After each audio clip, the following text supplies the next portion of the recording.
Welcome back. Cruz versus Beto rages on in the Lone Star State's marquee political battle. A trio of reputable polls this week has the incumbent Republican senator ahead of Beto by margins ranging from 5 to 9 points. But Beto's financial backers are still showing up big. He's raised an historic $38 million in the past 3 months. Liberal left-wing activists are flooding Texas from all over the country with cash. They want to turn Texas blue. But, you know, at the end of the day, you can't buy Texas. I'm really not worried about anything right now. If I'm honest with myself, I understand that this is not about a candidate. It's definitely not about a political party. It's about people right now, and a campaign that values people and, in fact, is only listening to people, only accepting contributions from people, not PACs or corporations or special interests. That faith in people, I think, is going to be returned on election night. Question: is the Beto bubble bursting despite record fundraising by the Democrat of more than $60 million? Lurie, I'm going with you. What do you think's going on in Beto versus O'Rourke? Beto versus Cruz, sorry. I think we've hit peak Beto, is what I call it. People know his name. They know his real name now is Robert Francis O'Rourke. It's not even Beto. Now that he has name recognition, now that people know who he is, they dig a little bit deeper and they don't like what they see.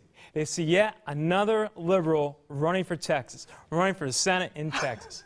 It's not going to work out. And we talk about the numbers. I crunched his August numbers.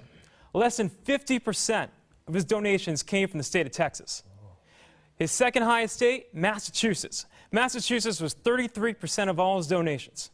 He is not a Texan who people can relate to and will want to represent him. Can you relate to him? I can relate to him.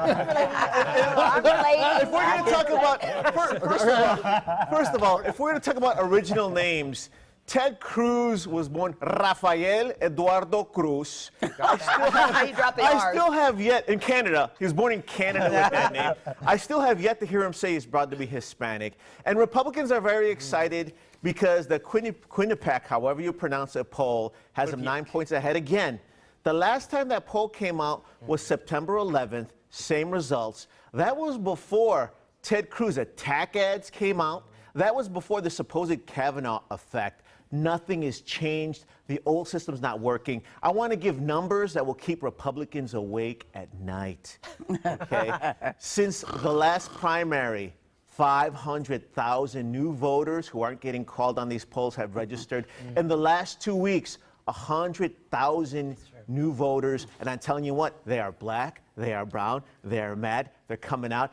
Only before it takes Texas a whole year to register 116,000. Did it in 2 weeks. Bye-bye, Ted Cruz. The only question is, how many Republicans go down with him? Okay. Will Tony Diaz be eating crow November 6th? Tony, I hate to say it, but you're going to be eating crow November 6th. And here's why. Look, Texas is a reliably Republican state. Justin's right. Beto peaked. He's got $38 million bucks. But it really doesn't matter how you spend it in Texas because there's simply not enough Democrat votes to elect him. And more importantly, Ted did let Beto get the campaign way out of line on the summer. He should have had signs out. He should have been engaging. He's now engaging, and that's why the numbers are going up for Cruz and down for Beto. The voters will veto Beto. Okay, real quick. We might need to have the Taylor Swift effect in Texas because when her one vocal ran at the AMAs to say, get out the vote, that increased voter registration to 64,000 people in 24 hours. But I want to say, Beto O'Rourke is doing the stumping like Obama did in the grassroots level. Those grassroots people are going to try to come out and vote. Yep. He was at Texas Southern University just last week doing a very good campaign speech. Yep. And I hope that those same millennials and those same people that were so proud of JFK and Robert F. Kennedy, even if he has the same name, I hope they go up and show for Beto, for whether you're a 62 average age voter or if you're a millennial. But Beto, $38 million ain't enough in Texas. That's right. I mean, Catherine Wall made the same mistake of thinking that money will get you elected, and that's not what it is. You got to start early and go hard. I got to go to